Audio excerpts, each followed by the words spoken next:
All right, Josh, moving on. Now it is time for Haptic Intel's top 50 games of all time. That's right. The segment where you and I go through our top 50 favorite games one by one. This week we are on numbers 30 to 21. hmm Yes, we are. So I think without further ado, Josh, let's just jump right into it. Let's hop right into it, shall we? You going first? I going first this time. I forget. I'll go first. Okay, I'll go take it first. away. So number 30 is actually a game in a franchise that I've already mentioned before. Yeah. And that is Danganronpa Trigger Happy Havoc. hmm The game is Danganronpa 2 Goodbye Despair. Good game. I think that Danganronpa 2 is better than the first game in every regard, but especially with the story and the characters. The characters in Danganronpa 1 are great. Danganronpa 2 has even better characters. The story in Danganronpa 1 is great. The story in Danganronpa 2 is even better. Yeah. There's so many twists and turns in this story, especially the main one at the very end. It is insane. You will never see it coming. Yeah. And It's pretty spicy. it's super spicy. And I just, again, want to reiterate how cool the just gameplay loop and like gameplay itself is in this game. It's a visual novel, but then it turns into a, murder mystery detective game. And then it turns into like a Phoenix Wright court trial game. So yeah, the Danganronpa series has like a lot of cool moments and a lot of cool twists and turns, but I think Danganronpa 2 takes the cake for the best one. So it is unfortunately the last one you'll see on my list, but it is indeed the best. Yeah, I agree with you. It's the best one. I love those games, and I'm starting to regret not putting them even as honorable mentions on mine, because like they were kind of when I got a Vita, right? They were kind of formative to my experience on the Vita. That Persona, Freedom Wars, shit like that. So, Absolutely. all right, Brett, my number 30. You knew it was coming. You knew something from this franchise was going to be on my list based on our previous conversations, and that is Tekken 3, which was an original PlayStation. Was it on the original PlayStation game? It was also an arcade cabinet, but it was on the original PlayStation.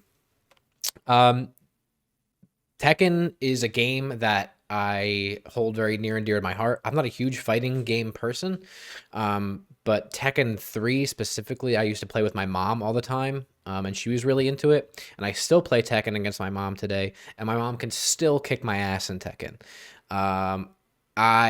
Not that I haven't beaten her on occasion, but I mean, it's like the only video game that she's actually good at. For some reason, she always plays the same characters. Tina, or is it the blonde lady in the game? I think it's shit. I'm forgetting now. Anyway, the blonde lady in the game, or Eddie, which is ridiculous. But yeah, it's a solid fighting game. I love it. Had to put it on here for nostalgia reasons too. Josh, Tekken is a very hard fighting game to get into. Yeah, it's a super technical.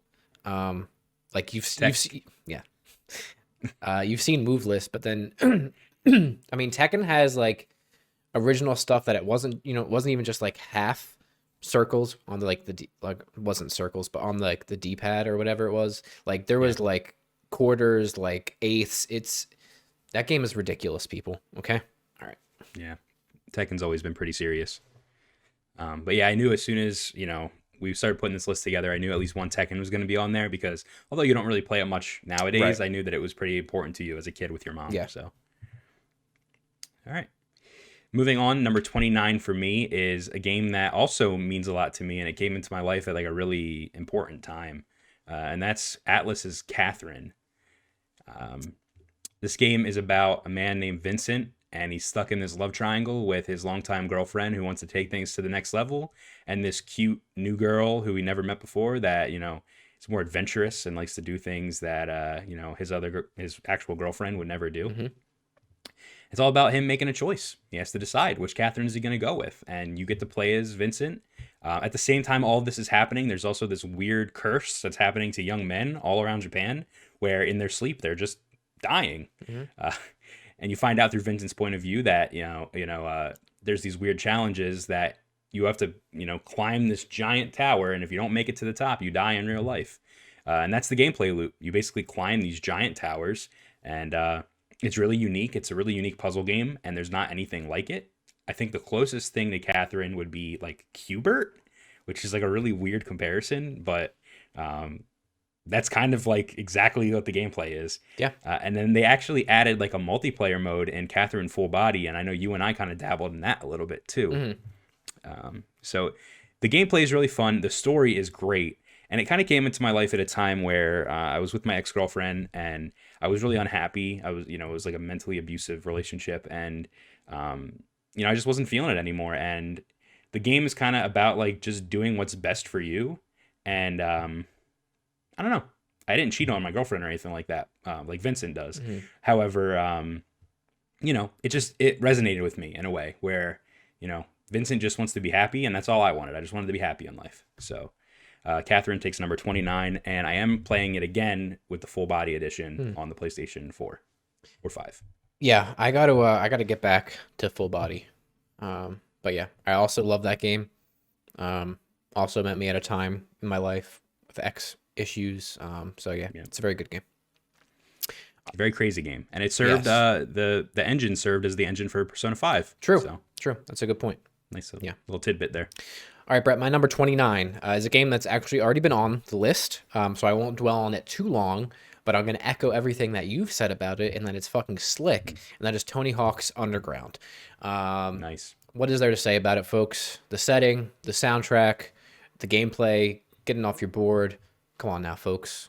Just tight, slick Tony Hawk game on GameCube, and yeah, I want to suck it off. That's it. Yeah, Underground's great, and Underground 2 was pretty good as well. But I just think Underground 1 had a better overall, package. 2 is interesting because it was like the Bam Margera versus Tony Hawk angle. So that was kind of cool as like a fan of Jackass. But besides that, they kind of took things like to another level that it wasn't really about skateboarding anymore. It was about like these extreme things, and you could play as a guy in a wheelchair and shit. It just was weird. Yeah. So I'm with you. Tony Hawk's Underground 1 is tight. That's right. All right, number 28 is a game that I know you're not too fond of, Josh, mainly because of the controls, which are a little outdated, and that is Shadow of the Colossus. Yes. Now, I didn't play this game until kind of recently. I played the Blue Point version on the PlayStation 4, the remaster.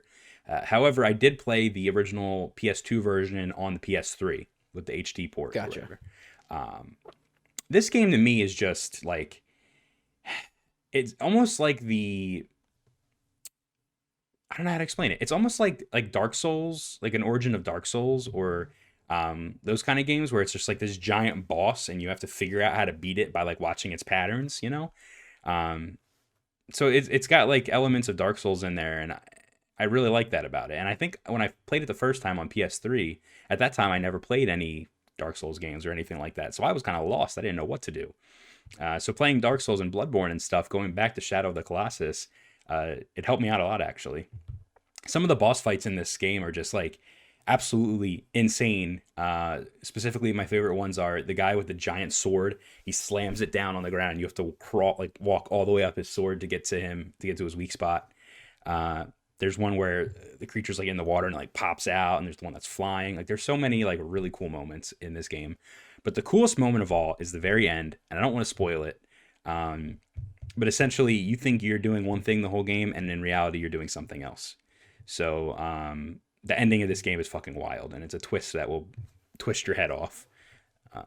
So yeah. I know the controls are a problem, and some people don't really like the camera and the grip mechanics, but yeah, I love it. That's all that matters. That's right. I am a little surprised, I guess, at how far up on your list it is. I knew you liked the game, but yeah.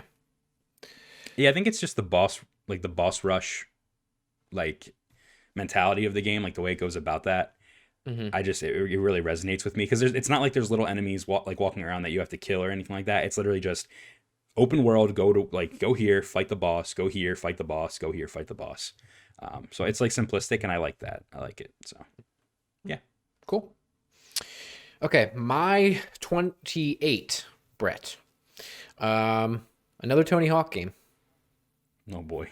Tony Hawk's Pro Skater 1 and 2 remastered. 1+2 remastered. Yeah, justified. Yeah. Justified. It First of all, it's a fantastic remake, remaster. It's a remake. It's the controls are tight.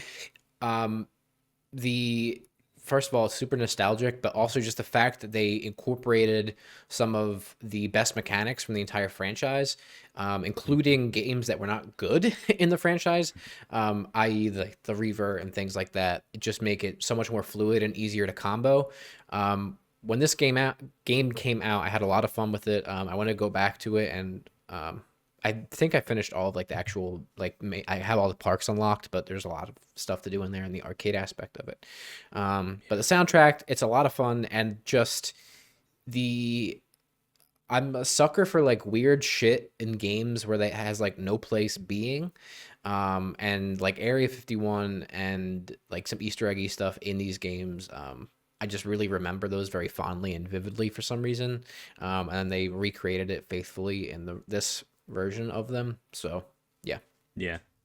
Yeah, unlocking like the secret skaters in all the Tony Hawk games were always cool. Playing as Iron Man or Spider-Man or Wolverine. Yeah. And I think, Tony Hawk's Underground 1, they had the Kiss concert at the end of the game, right? So, and playing as Gene Simmons. So, like, there's just a lot of really cool, weird stuff that they put in there. But Vicarious Visions, they did such a great job on Tony Hawk's 1 and 2 remake. Yeah. Shame they won't. It was going to be on my again.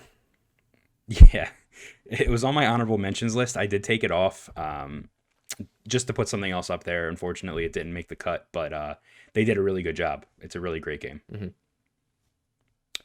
All right, number 27, Josh. Yes. I've always been a huge fan of superhero games, and I got to tell you, my favorite superhero is Spider-Man. As a kid playing Ultimate Spider-Man on the GameCube, playing the PS2 games, Spider-Man 1 and 2. Listen, this is a no-brainer. Marvel's Spider-Man for the PlayStation 4 is my number 27 pick. It's got the best web slinging. It's got a great story, better than any story you could hope for in a Spider-Man game. They got the right people to handle this one. They really knocked it out of the park. There's so many moments in this game that they could have fucked up. It's, plot points they could have fucked up. Like right in the beginning of the game, you see Doc Ock and you're like, oh, it's Doc Ock. Obviously there's going to be a turn. They're going to fight, whatever. But they kind of sideline that and they build this relationship between Peter and Doc Ock or Otto, I should say at this point. Where, you actually like forget about that he's going to be Doc Ock and you're like, oh, maybe they're going to save that for the sequel or something. Like they're actually, getting along. Everything's cool. And they kind of bring in Mr. Negative and they make you worry about that little side point, that little plot point. And then they go back to it. And it actually like just works so well. Everything about it just works so well. And it led to Spider-Man Miles Morales, which didn't make my list, but is a great game as well. So yeah, man, the combat, everything about Marvel Spider-Man for PS4 is just fantastic. So I agree. All right, my 27. Another game that's already been on this list, so I won't hammer it home that much. And this, like last week, I said it was interesting where you put two of your games back to back on your list. It's because they're in the same order on my list. So my number 27 is Apex Legends. Okay. What else is there to say about Apex? It is the best battle royale ever made, in my opinion. It is the tightest, the best feeling, the best paced, and it's also the game that maybe I've spent more hours in my life than like anything.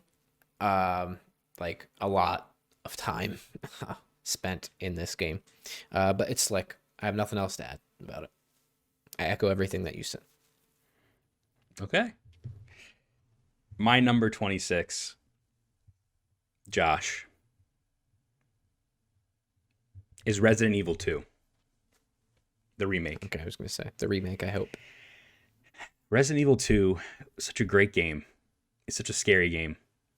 The police station is one of the best locations in a horror video game of all time. The way they crafted this game, where you could play as one character and do one campaign, and then play as the other character and play the other, like that other campaign, they're both very similar campaigns. But as you progress in one, you'll notice things that happened in the other one, and you won't really put those things together unless you play both. Right. and you get like the true ending, if you will. So this is a game that I usually don't replay games right away, like again. Right. I played the first playthrough and the second playthrough like one right after the other. Yeah. Very rarely does that happen for me. And I might. Do you have to do a third? Yeah. To get the true ending. You can do a third. Yep. So I did. So I played this game 3 times when it came out. Yeah. Right. That's nuts. It's just so good. It's so good. The thing is though, Josh, it's only my 3rd favorite Resident Evil game. So you're going to hear more about that later down the line. I'm sure. Let's just say that's not the last time you're going to hear about Resident Evil 2 in this series. Okay. Very nice. All right, my number 26, Brett, also was on your list. Also was back-to-back with Apex Legends. That is Overwatch. Yep. The game I spent maybe the second most amount of time in my entire life in, but I think is a better game than Apex Legends. It's the definitive hero shooter. What is there to say about Overwatch that you didn't say? The game is good. The game is nice. It's slick, and I like it. Yeah, waiting for Overwatch 2. I'm actually, I've been thinking we should maybe get back into Overwatch a little bit. Give it a try. Yeah. See what it's like. Yeah, I'm itching for it. Okay. It is a little stale, but... Yeah, but we haven't played in a little bit now, Yeah. Yeah. I love Overwatch, and it's just... It is one of the few games that I feel like balances all of the different positions well. So, like, if you're maybe excluding how they give out ranked points. But, if you are a DPS character, you feel valuable. If you're a tank character, you feel important. If you're, the healer, you're crucial to success. And I don't think there's a lot of games that find that balance really well, in which each role is really crucial, and making sure you have that diverse roster of heroes for that to like actually be successful. Yeah, it's like one of the only games where they have these characters that are so balanced that if you're noticing that your team's getting steamrolled, if one person changes to the right character that negates the other team's character, you know what I mean? Right. It could actually make a huge difference in the game. Yeah, picks and counters are crucial. Exactly. All right. Well, I'm glad you have the same sentiment as me, and you put Apex and then Overwatch. Mm-hmm. All right. So number 25, Josh. I'm just gonna get to it. Dark Souls 3. Yeah. I know this one isn't a favorite among fans. Myself included. People were actually a little, people were a little disappointed with it because it was a little bit too much like Dark Souls 1. Right? It was almost like it was just sucking off Dark Souls 1 a little too hard. Yeah. That's why I like it, Josh. Mm-hmm. You have to understand, when this game came out, you had Bloodborne, which got me into the Souls franchise. Right. And this was the first new release after Bloodborne for Dark Souls. Yeah. So I picked it up. This was the second Souls game I played. And I'm playing it, and like I feel like I get to Anor Londo, and I'm like, oh, I feel like I should know where I'm at right now. Like, it's like they're revealing to me this thing, and I don't get it because I never played the first game. But it made such a cool experience when I finally did play Dark Souls 1, when I played the remastered version. It made everything so much cooler because it was almost like Dark Souls. It was like I was playing it in the reverse order that they wanted me to play it, but it was almost like a prequel experience, right, where I'm playing Dark Souls 1 as a prequel to Dark Souls 3, and I'm like, holy shit. That's the statue of the guy that was in the boss room for you know what I mean? Mm-hmm. So it was a really cool experience. I platinumed this game, which was a huge achievement for me. There was a lot of glitched things that I managed to get by, and I platinumed it. There's just so many memorable boss fights and moments in this game. I love it. And the DLC was great too. So yes, it was. I think we've played through that game, Dark Souls 3, like several times because I played it myself. I walked you through it. We walked other people through it, right? So yeah, no, I like Dark Souls 3 a lot. It's just not my preferred style of combat. Like how the pace of it is. That's true. That's true. I like the more combat chess element of Dark Souls 2, where it's much slower. Honestly, because my brain works better that way than that. But it's still a great game. Yeah, and Dark Souls 3 kind of caters to a certain type of player, like you were referring to there, and it caters to me. It basically takes the play style I like of Dark Souls, and they're like, oh, you're going to get the best experience out of this. But anyone that likes to play a different way, nah, not so much. Yeah. The weapon arts, by the way, Oh, those are also slick. really Those cool. are slick as fuck. Yeah. Really cool addition to the game. All right, my number 25, Brett. A game that is so slick. A game that is, I mean, the pinnacle of game development. And one that I struggled to put on here over its predecessor. I had an internal struggle about that because without it, it wouldn't exist. And that is Portal 2. So Portal 2 is my number 25.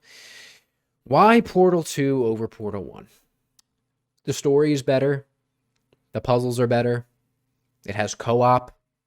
It's slick.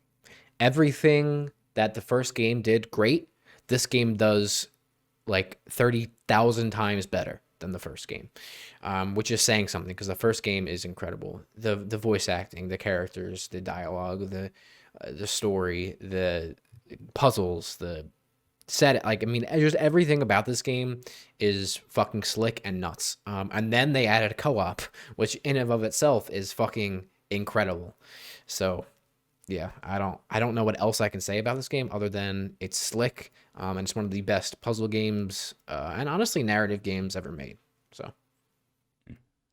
Josh, Portal 2 is in my not just top 10, but top 5 on my list. whoa, I agree with everything you just said, and I'm gonna chime in a little bit more about it when it finally does show up in my list. But Portal 2 is a game that took an already fantastic, award-winning, experience that is Portal 1 and made Portal 1 look like a tech demo. It made it look like, here's what we can do with this cool portal gun. It took that and ran with it and created this amazing campaign. Like you said, the story is fantastic. Mm-hmm. The voice acting is fantastic, but the puzzles are so much better. So the setting is so much cooler. The dilapidated test labs, the Cave Johnson stuff, and then the co-op, like you said, the co-op has some of the coolest puzzles in a game I've ever played, and you can play them with a friend, which makes it even better. And it's like, they designed all these puzzles for 2 portals, now they have to do it for 4. Yeah. And they did it and made it work. It didn't feel like it was just something they slapped on. Right. They really put a lot of time into it. Yeah. I agree. So you'll hear more about that game in a couple weeks at this point, I think, because it's further down my list for sure. Mm-hmm. All right, so number 24. Listen, I'm not going to dwell on this game too much because it's obvious why it's on my list, and that's Doom 2016. Josh, the gameplay is fast, it's fun, it's crazy, it's scary. The setting, everything about it is just badass. The music is top notch. I don't really know what else to say. This game is great. Listen, when I'm judging these games, I'm judging them as games as a whole. Okay? So everything about it. If there's one part of the game that's bad, I knock it down a couple points because it's not just the story I'm judging, right? I'm judging everything. Doom did have a pretty not good multiplayer thing that they put on there. Mm-hmm. So that's why Doom isn't higher on my list.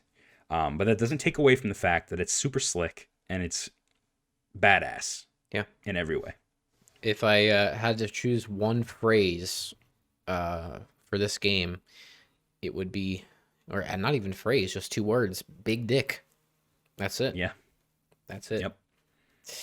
Yeah, and I haven't gotten around to playing Doom Eternal all the way through yet. I'm working on it. But I'm sure that game will, as a natural progression of Doom, it'll be just as slick. So. Yeah. I do have some issues with Doom Eternal, but we'll talk about that whenever you play it. Okay. Call of Duty World at War is my number 24, Brett. Wow. Why this? One word. Zombies. That's it. The campaign for this game is fine. Kiefer Sutherland is in it. It has some cool, dark nighttime levels. It's fine. The multiplayer... Saving Private Ryan-esque. Yeah, exactly. Yes, exactly. The multiplayer is fine. I have a lot of fond memories of this multiplayer, actually. Just very bare bones. I enjoyed it. But the zombies, I mean, beating the campaign and seeing Knocked there on Totem for the first time, if I had known as a kid what was going to come of that, first of all, didn't know what the hell was going on. We do not know what the hell is going on. Okay? That's right. It was a lot of fun, man. And then just where it spawned from there, all of the original maps that were in that game, just, I mean, fucking nostalgia, inject it into my veins. Slick fucking maps. And it's interesting that I have it on the list now because we were talking in our group chats the other day about this series. And obviously our friends are watching it. And Sean said was like, if one of you don't have some zombies on your list somewhere, he's gonna like cancel us because we play zombies all the time. Yep. And you were like, I can't put a game on there just because of zombies. Well, that's fine. I understand that, and I get that, but I can, and this is the game for that. Yeah, I am with you, man. Listen, it's the origin of the Nazi zombies. Right. It started it all. Yep. I'm with you. Just for me personally, like I said for Doom, if a game has a mode or something that doesn't, quite live up to the rest of the other modes in the game, I'm going to knock it. Right. Knocked it, if you will. That was really bad. World at War is like a great game, but the multiplayer, I remember playing a lot. It's okay. And the story was just okay, like you said. So Zombies was good. But if I would put any Zombies experience on my list, it would be Black Ops. But again, Black Ops isn't a perfect game either. Yeah, I struggled with that. Yeah. Because when we play Zombies, when we go back and we play it on like backwards compatibility on the Xbox, we play Black Ops because it has the old maps and the Black Ops maps, right? I think for me, it just why I didn't choose Black Ops instead is because it does some stuff with weapons and things like that I don't like. That's true. It messes with the vanilla experience. So yeah. Listen, it's got those 4 classic maps on World at War, so. True. Yeah, good pick, though. Listen, Zombies is a huge part of our lives. Yes. All right. Well, moving on to number 23, Josh, I'm going to tell you a little tale. Back in the day, there was this young man named Christian Whitehead. And Christian Whitehead is this, this guy who likes to fiddle around with games, and he would make mods for games like Sonic the Hedgehog. Mm-hmm. Fan projects, fan games, all that. He was basically Sammy Classic Sonic fan. He would make, his Sonic OCs, all that. Well, Josh, one day, Sega reached out to Christian, and they said, hey, we're making ports of Sonic 1, 2, and CD or something on the iPhone. Can you port these for us? And he said, I sure can. And he ported them, and he did a fantastic job. And Josh, ever since then, he's had this huge reputation in the Sonic community and with Sega. And finally, they let my man make his own game. And you know what he made? Sonic Mania. And Sonic Mania is my number 23. Wow. Why? Why is Sonic Mania my number 23? It is a game made by a fan of the series. He knows the best things about Sonic. He knows what makes Sonic good. And he put it into this Sonic Mania experience. Sonic Generations was on my list a few segments ago. And that game was like a celebration of all things modern Sonic. It had the classic Sonic thing, and it put, modern Sonic levels in classic Sonic and classic Sonic levels in modern Sonic. This is strictly classic Sonic gameplay, but with like love letters to everything Sonic. There's a level where you're playing Chemical Plant Zone, mm-hmm. and there's all of a sudden just a random boss battle where you're playing Dr. Robotnik's Mean Bean Machine, dude, which is a spin-off game from the Sega Genesis. You know how fucking... My brain exploded when I saw that happen in my game. Wow. So Sonic Mania is fantastic. It is a fan experience made for the fans, by the fans. And Christian Whitehead is just... Well, let's just say I want to give him Christian Whitehead. I'll just leave it at that. Wow. Okay. My number 23, Bret. Don't have to say anything else about it. This game was already mentioned very recently. In fact, it was your last pick, 2 picks ago, whatever. My number 23 is Doom 2016. Nice. Slick. That's all there is to say about it. All right. Man of little words tonight. But it's not your fault, though. We're picking games that are just really good. Yeah. So they come up multiple times. All right, Josh. I have to tell you another story. I don't want to keep taking up all this time here, but this one's important. You tell me your stories. This one's very important. Okay. I'm like 13 years old. Right now? No, in this story. I'm like 13 years old. I got a broken arm. I got long skater hair. Okay, I broke my arm clean right here, right down right here. Yeah. Clean, broke it. My dad is like, yo, dude, listen. You look abysmal. Yo, cuzzy, you look abysmal with your long hair. If you cut that shit, I'll get you whatever you want. Anything. Damn, my man straight up told you look like shite, dude. He did. He said, you look bad and your arm is bad and you're bad. So, Josh, at the time, I was a huge fan of Guitar Hero 2. Guitar Hero 2, in my opinion, is the game that kind of like made the genre, that game series explode in popularity. But it wasn't until Guitar Hero 3 where it became mainstream. Everyone had Guitar Hero 3, whether it was on the PlayStation 3, Xbox, whatever. It was on the Wii. You put your Wiimote in the controller and you played it on your Wii. And I think that's why it was so popular, was so many people had Wiis, and it just kind of exploded. Yeah. So anyway, my dad said, what do you want? I said, I want Guitar Hero 3 Legends of Rock. Mind you, my arm is broken.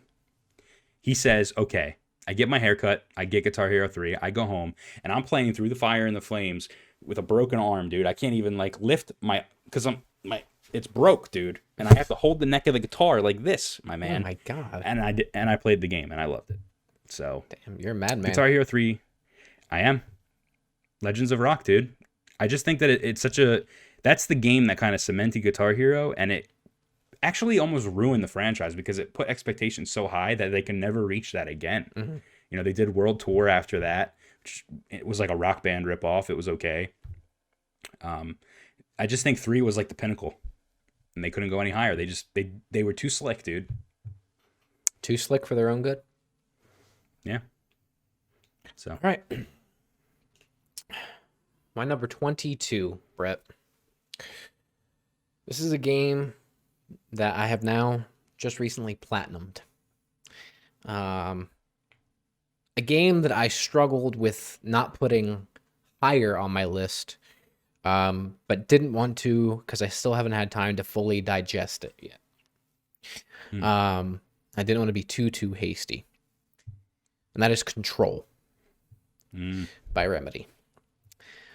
So I just platinumed this game. First of all, I don't platinum a lot of games, okay? So if I platinum a game, it means I liked the game because it means I spent enough time in the game to do it. Okay? Absolutely. This story, as I've mentioned before on the pod a couple weeks ago, last week, whatever, is I compare it to 2001: A Space Odyssey for what it does for visuals and design. What that movie did for film, this movie is doing for video games. The art direction is next level and unlike anything I've ever seen before. The story is so fucking slick and insane. If you are a Remedy fan and you've ever played their games before and you like Sam Lake as a writer, you will literally lose your mind playing this game. Like I did. Like I always call it, the kitchen dance, if you will. Nobody has any context for that, but this game could make me do that. Right? You know what I'm talking about, okay? Up on my coffee table, okay? Losing my mind. It is really well acted. It is super interesting. It is engaging from beginning to end. The gunplay and the combat is a lot of fun. The enemy design is fucking so good. It is just from top to bottom a masterpiece, in my opinion. First of all, I have the footage of the kitchen dance. I could give that to you if oh my you god, want. I don't know about that. That's number one. Number two, that game is actually available right now on PlayStation Plus. So if you're a PlayStation 5 owner, you could grab Control Ultimate Edition and you could play it. I have it. I'm going to play it next. Josh talked really highly of it. And, if it's this high on his list, I got to try it. And he platinumed it. If Josh platinums a game and it's not a $10 or a 10-cent free platinum game, then it's going to be good. Yeah. So I don't just platinum any game because my attention span is that of a peanut. And if your game does not interest me, then I will not spend time with it. That's right. All right. My last one, Josh, for today, number 21, is an indie game made by Yacht Club Games, and it is Shovel Knight. That's a good game. This game is so good in every way. Much like Doom, the music is fantastic. It is fantastic, my man. The gameplay is just so fun. It's got, love letters again to 8-bit games, 16-bit games. It's great. The mechanic of like using your shovel to, jump down on enemies is like DuckTales, where, Scrooge McDuck has his little cane that he bounces on. Like, there's so many things. The characters in this game are so funky and so weird and creative. You're playing as a knight with a shovel. I mean, come on. Like, and there's all the bosses. They've released so much DLC too for free if you have the treasure trove or the original, version of Shovel Knight. It's great, man. It's actually got a pretty good story. And when it came out, I was like, damn, this is going to be a huge deal. And our friend Steven was also, saying that it's going to be a huge deal. Now, Shovel Knight's in Smash as a assist trophy. They have several amiibo for Shovel Knight. There's like spin-offs and shit. Like, it's just crazy. Yacht Club is like a household name now because of Shovel Knight. They just put out a new game. I forget what it's called, like something Ninja Shadow Cyber something. And I'm gonna try it just because it's published by Yacht Club. So yeah, Shovel Knight, man, that game rules. I love it. Good shit. All right, my last one for the week, Brett, number 21. Another game I consider a masterpiece. That is the original The Last of Us, the first one. What is there to say about this game? Does it do anything groundbreaking with combat? Maybe not. Right? But the narrative, the characters, next level. It is the modern example of what video game storytelling can be, and it does it to perfection. The characters, the settings, even all of the side characters. There's so much depth to everybody you meet in this world, which just makes all moments with them really stick in your mind, whether you're with that character for 10 minutes or whether they're there for most of the game. And Joel and Ellie, man, I mean, their story, their dynamic, the father figureness of Joel, the beginning of the game is fucking crazy and so sad. Like, you sit down to play this game, dude, you think you know what you're going into. You're not. And like, when that moment happens, I feel like at this point, spoilers don't even matter because we haven't played this game now. What are you doing? But like, when that moment happens in the beginning of the game, you're like, oh, this is the game that I'm playing. And it fucking sucks. And I love it. And those two statements make no sense next to each other. But you're right, though. It just presents the world. It's like, this is the world. It's fucking literal shit, garbage, and there's human excrement in the fucking game. Both literal and also humans are shit. And you got to survive. And that's it. And it's incredible. And it's a masterpiece. And it's number 21 on my list. I agree with you. Fun fact, you're going to hear about that game in next week's segment. Okay. So, well, right at the top, actually, of the show. So I was going to say, I don't think this is the last time we're going to hear about this series either, when we're going through this list. You would be correct. Yeah. You'd be very correct. Yeah. Or games from Neil Druckmann. Okay. You'd be correct. Yes. All right, Brett. All right, well, that's it, man. That's it. That's numbers 30 to 21. Yeah. This series has been going good. I'm excited to hear your top 20. I mean, we're getting into... we're in slick territory right now, but we're about to get into fucking... I'm looking at my list now for the next couple weeks. I mean, my man, these are fucking bops. Bop after bop after bop after bop. I would argue that the next 20 games are like the true our true favorite games. Yeah. 50 is a big number. True. 20 is a lot more manageable, and I think like... Sure, all the games we've mentioned up to this point are like favorites of mine, right? But these next 20 are like, it's it, man. Yeah, and it's I don't think looking at them, any of them from me are going to surprise you necessarily. Oh yeah, me too. Except for maybe one or two, but I mean, this just buckle in. Yeah, and I think it's gonna lead to some cool moments because if you don't know, we are going to be taking all of our picks, giving them number values based on where we place them on our lists, and then seeing where they rank up, and we're going to be basically doing Haptic Intel's like favorite game of all time, like number one. We might even do top 10. We haven't really talked about it yet, but where we're placing these next 20 games is going to be very, very important and play a huge role into that. Yeah. So. Well, if you all like this segment, like this little video, be sure to like, comment down below. Let us know what your thoughts. Let us know what would make your list. Subscribe to the channel. Hit that notification bell. Share it with your friends. We're approaching 400 subscribers. We're super close, so any little bit helps. Yeah, thanks for watching, folks. Thank you, guys. Wow, you are so attractive. Do you know what would make you even more attractive? If you liked and subscribe to Haptic Intel. Just do it, please, or Bret and Josh will shut me down. It is quite tragic. They love me so much but would be forced to shut me down. Do not be the reason that happens to me.